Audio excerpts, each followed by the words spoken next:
Today on the Director of a Dream Life 50 Plus podcast, I have the very lovely Connie Inukai, who is based in Maryland near Washington. Have I got my geography right? Did you say near Washington? DC. Near Washington, DC. And Connie is an inventor, a grandmapreneur, an author, and a caregiver to her two young grandchildren. And obviously living proof that a second act entrepreneur can succeed. It's not too late and you're not too old so at any age. So welcome, Connie. It's lovely to have you here. Thank you so much. So you haven't always been an inventor, have you? But that's how you've really come into your own over the last few years, haven't you? So what did you do before and how did you get here? Well, I was a professor at the University of Maryland for 35 years. Mm-hmm. And I used to teach technical writing to engineers and computer scientists about how to write their reports better. Right. And I absolutely loved it. Mm-hmm. And I used to inspire my students who were graduating seniors mostly on what to do to be successful in their career, and writing was a big part of it. Uh-huh. So actually after I retired, I didn't retire because I had to, because of my age, even though I was 68 when I retired. Right. I didn't retire because of that. I retired because I had so many ideas of my own, and instead of just inspiring students, I decided to inspire myself. Wow. Other people my age. Well, that's brilliant, because a lot of people do have ideas, but they no longer have the passion to see them through, because you think, oh, it's too, if I'd thought about it 30 years ago, well, maybe. But a lot of people forget that 60, 70, we could be here for another 20, 30 years. So Exactly. Why not be doing what you want to do? And passion has no age. Exactly. Yeah. So how did you tell us what it is that you invented and how you got the wherewithal to get it produced and out to the market? Well, I got the idea because I used to go out to eat with my friends and or with my family, and nobody could read the menu because the print was too small and the restaurant was too dark. So we had to pass around reading glasses, or we would hold the menu like this. Or like this. That's me. or take off our glasses to read it. And I said, there's got to be something. And so I invented Tip and Split. This is my product. Can you see it? Yes. Yeah. For anyone listening on the podcast rather than seeing the video, it looks like a calculator with an extension on top, doesn't it? That's a magnifying glass, isn't it? Right. It's got a magnifying glass, and it also has a light. So you can shine it if the restaurant is too dark, because I used to walk around the restaurant and look for a candle because I could not see it. Yeah. And so this is great for reading the menu, the bill. And then I added on a few little fun things to it.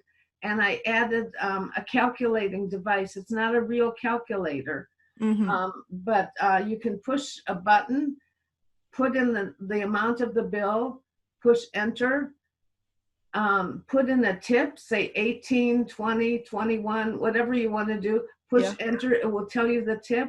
You push enter, it will tell you the total bill plus the tip. Then you can push enter again, and it'll ask you if you want to split it, and you can say 5. And it'll tell you what each person. Right, so like 5 people in your party. Yeah. Wow, that is brilliant. Yeah. Thank you. And I would think a lot of ages could do with the calculator part anyway, couldn't they? Well, yeah. I started inventing it right before I retired. And I told my students about it, and they said it's not just for older people. Yeah. Okay. It's also for us. First of all, when we've had too much to drink, we can't add anything. Good point. And second of all, younger people really don't know math. Yeah. They're so used to calculators. Exactly. Yes. Yeah. Yeah. So I invented this because a lot of people, there are apps that do the calculating devices. Mm-hmm. But a lot of people my age don't want to use a smartphone in a restaurant when we're eating. So this is to keep the phone away from the table, so you can just not be tempted to look at your text messages and your emails and all that. So that's what this is for. Yeah, yeah. I think it's fantastic. But Thank you. having that idea, because you had the problem, so you found a solution. Yes. How did you manage to sort of find, I call it the wherewithal, it's such an old lady word, find the wherewithal to get it into production? Well, the best thing that happened to me is I'm divorced from a brilliant mathematician, Right. and we're friends. And he can do anything. He's an electrical engineer and a mathematician. And I told him my idea, and he developed all the algorithms to make it run smoothly. So it's just push a button this, push a button that, push a button this. And so then I mean, he's been working with me the whole time. And then I found a manufacturer to produce it, manufacturer in China to produce it. And then I started making it. Right. So was it easy to find a manufacturer because of your husband's contacts, or was it because you just found the right people on the internet searching for manufacturers, etc.? Well, I really have to tell you, Marcia, it was a horror working with a manufacturer, because my manufacturer was terrible. Right. And they just couldn't get it right. And I met them at a trade show because the man was speaking about manufacturing. So I decided he must be good. Yeah. So I hired him, and he said, this is engineering 101. And it took him 1.5 years to develop it. Right. And then I got my product on The View. It's a TV show. You may not, it's part of Good Morning America. Oh, right. I got my product on, and right before it went on, he sent me my product, and it was defective. Oh. And so I've had a lot of problems, and I had to take off a little time till I didn't want to sell it until it was perfect. And now they're perfect. Now they're perfect. A new manufacturer, and all is well. Yes. Yes. Excellent. And you mentioned then that you got on TV with it, and I believe you've been on QVC and other big media outlets. How did you get on there? Well, I'm very persistent. And so I went to a trade show for inventors in Pittsburgh. Right. And they had QVC there. You could pitch to them. Yeah. And the first time I went there, I pitched, but my manufacturer didn't even have my product. Right. So I just showed pictures of it, and everybody loved it. And they said, why don't you come back when you have your product? So a year later, I went back with my product, and they said, do you remember me? I was here last year. And they said, yes, we do. And they said, well, you told me to come back with my product, so here it is. Yeah, yeah. And they loved it, and they put me on QVC. Fantastic. There you go. See, we'll just see all these opportunities as well. If you'd come up with this idea, say, 20 years ago, 30 years ago, all these opportunities just wouldn't have been there anyway, would they? Right. It's a whole new world. So I'm still going. I have another invention that I decided not to go with because it's too difficult for me. But it's for older people. It's something that works like an airbag. So when you fall down, you don't break your hip or your shoulder. Oh, nice. And I thought that's a really good thing, because that's the biggest fear of people who are getting older, is falling down. It is, yeah. I'm telling you about it, and this is the first time I'm saying it out loud. But I didn't go, I didn't pursue it because I just don't have the technology to back it. Right. It's very expensive. But I have other ideas too. Wow. That's, I love that idea. And it's such a simple idea. Like you say, it's hard to bring it to life, but Right. in theory, it's a simple idea, isn't it? That's Right. amazing. Yeah. Well, I tried to work with the people who invented the Life Alert. What's Life Alert? Life Alert is a little button that somebody holds and you push it, and it calls the ambulance. And Oh, right. Yes. Yeah. And I thought that would be wonderful because my invention also had a little button on it that you can push for help. So this is a great idea, and I would love to do it someday, but I think that I'm busy with so many other things. Yeah, I was going to say, if anybody listening thinks, well, yes, it's fine for you, you're retired and you've got loads of time on your hands. You haven't, have you? Because am I right in thinking you've got your 2 young grandchildren living with you? Yes, I do. And we're doing homeschooling now and having fun. Right. So I just told them that I'm going to be unavailable for a little bit of time. Right. Yeah. So they can come here. Yeah. But I have so many ideas, and I think a lot of people don't think that way. That everybody's got an idea. Everybody has an idea. Well, not everybody, but I've read that 3 out of 10 people have an invention in their head that they've never followed through on. Yeah. Well, Les Brown, do you know Les Brown, the motivational speaker? Who I've met, and he says that the cemetery is the richest place on earth because that's where all the ideas are buried. The people who had these fantastic ideas for books or paintings or inventions, and they just took them to the grave with them. Right. Well, I'm not going to be one of those. You're definitely not one of those. And tell me about this book that you wrote, because I think that is fantastic. Hold on 1 second. I should have had it right here. Hold on. Oh, right. Okay.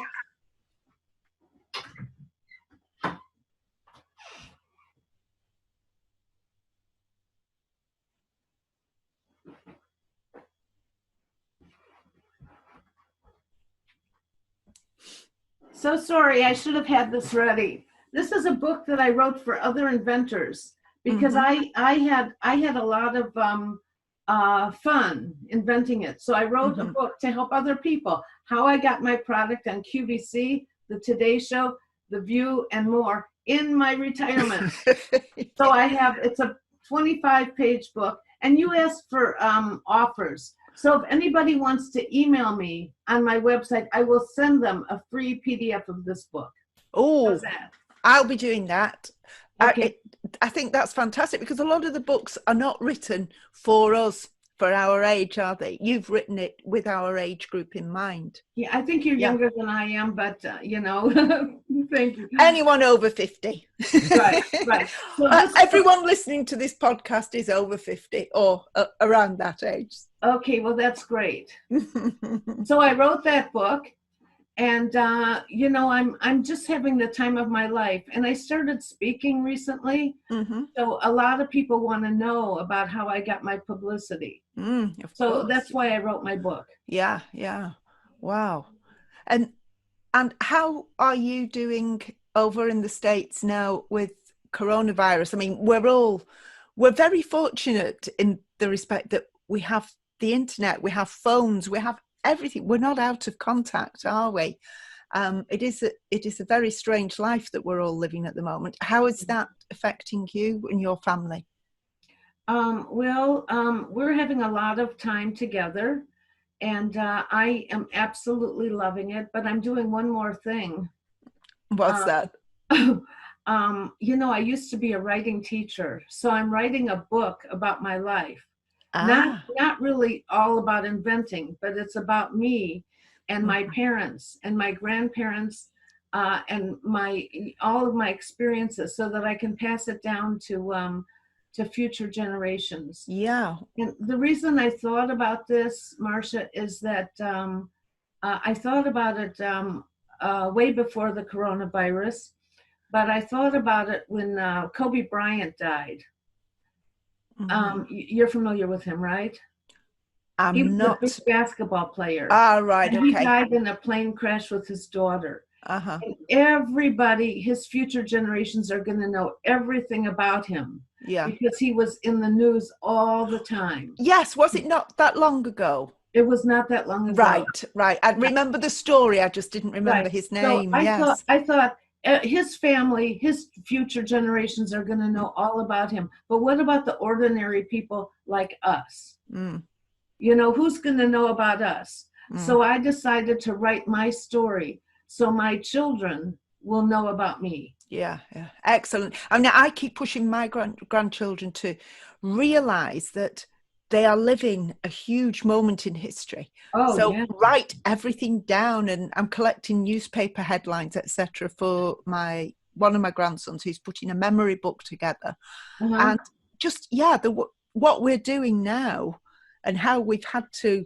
adapt our lives will be a huge part of history in a few years' time, won't it? Oh, yeah. Well, this is really, really something. And most people like have the time to do this. Mm, So I spent weeks gathering up all of my old pictures because mm-hmm. the new ones are on digital on the phone, but I learned how to put the old photo albums into digital format. Right. And I actually just started a Facebook group to help anybody who wants to write their own story that I Mm-hmm. would help them.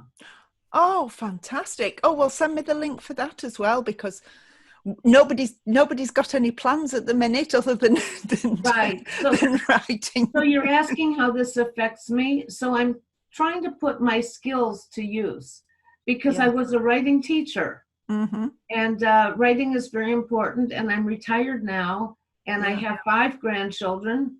And I want to Right. make sure that they remember me.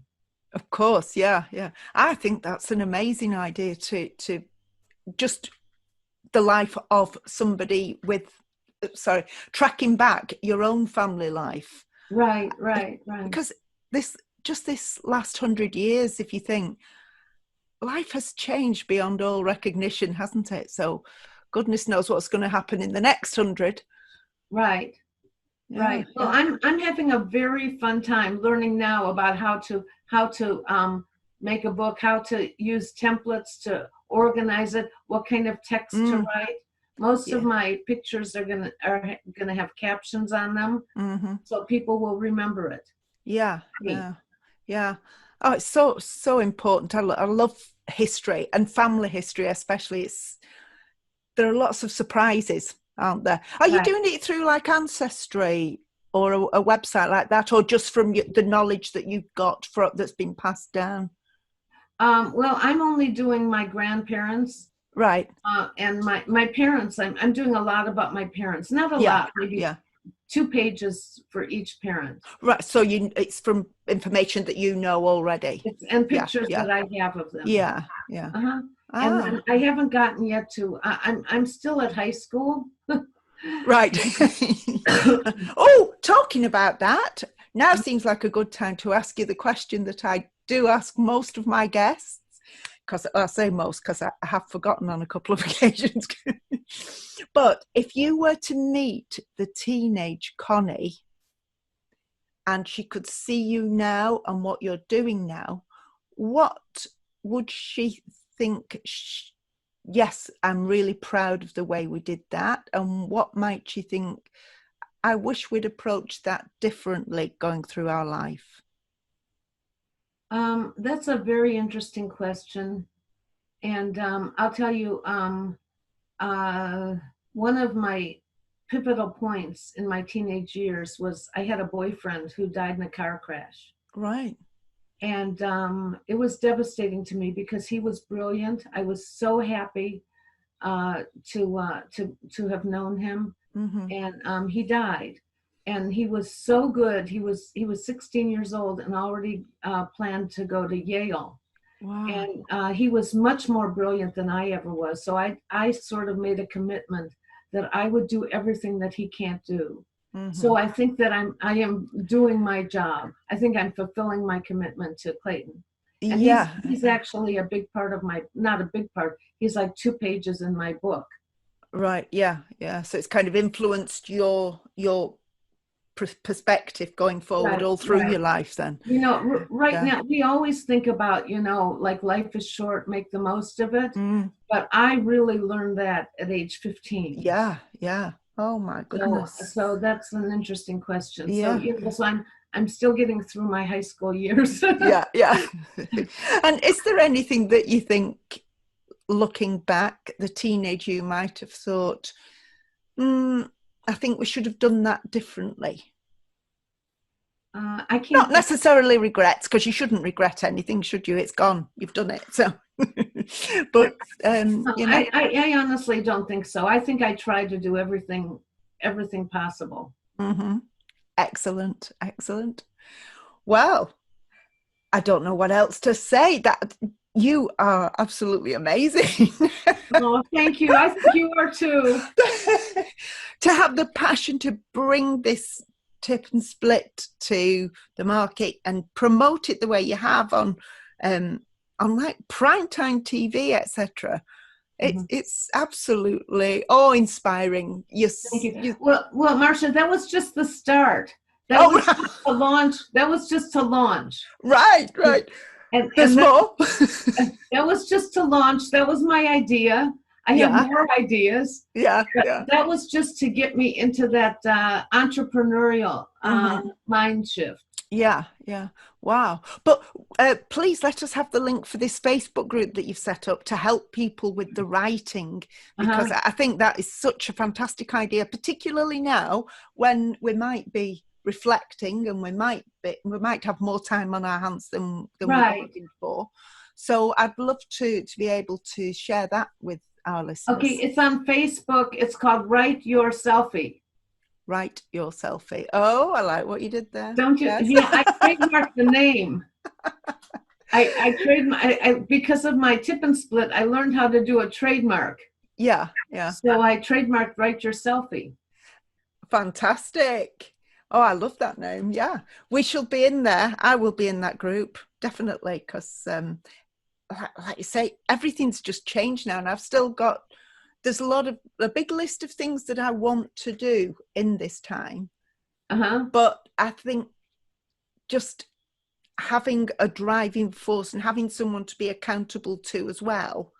Right. That's the main thing. It's going to help, isn't it? Yeah, you can write your own book. Anybody can write their own book, but I'm just giving them the impetus to start. Yeah. And then to do feedback and to make them accountable. Yeah. Yeah. Oh, like, well, thank you. Sorry, go on. Maybe every week, I check in with them. Do you have any questions? How are you doing? Let me see what you've done. Yeah, that's amazing. So that's so helpful. Because I think, if you're not a writer or it's years since you wrote, what sounds all right to you might not come across actually on paper, and unless you've got someone else looking at it. Well, I'm basing it on pictures. You're basing it what, sorry? On pictures. All right. We all have photo albums. Yes. So I'm basing it on pictures to tell their life. Ah. Oh, wow. This sounds great. That's why Yeah. Oh, I love it. I love it already. Right. Okay. So I'm going to go off and find your Facebook group, and it's early morning there, isn't it? Yes, it is. We're early. We're mid-afternoon. So obviously I'm not going anywhere. We're on lockdown, but I would like to wish you a very happy day, and thank you so much for coming on to the Directory of a Dream Life 50 Plus podcast, and I hope thank you so much. Have a lovely time with your grandchildren, locked in with your grandchildren. Yes, I can't think of any more fun people to be locked in with. I know, they're brilliant, aren't they? I saw an interview of you where one of them walked in. Oh, yeah. Yeah, they're so cute, so cute. And like I say, it's just life, isn't it? You can't necessarily... nothing I can do. I'm not going to go spank her. No, that's it. Grandma. Oh, thank you so much, Connie, and let's keep in touch. Okay, great. Okay, thank you so much. So anybody who wants my book can email me. It's on, I think it's on my website. You Yeah. can email me. Mhm. Anybody who wants to buy my product, I'm selling it for $10. That's a really good bargain. Mhm. And then anybody who wants to write their selfie, that's great. And anybody who wants to talk about inventing to me can Right, connect yes. with me. Mhm. Okay. I'm going to put all the links in the show notes. But yes, you said that's a special deal, isn't it, on the product itself? Yes. Yeah. I So, normally sold it for $19.95. mhm. It was 19.95. And now it's And $10. I just changed the price for you. fantastic. That's what we like to hear. So yeah, as I say, all the links will be in the show notes. And as I say, do keep in touch and Thank you so much. have a lovely day. Thank Thank you, you you. too. Thanks, You too. Connie. Bye. Thanks. Bye.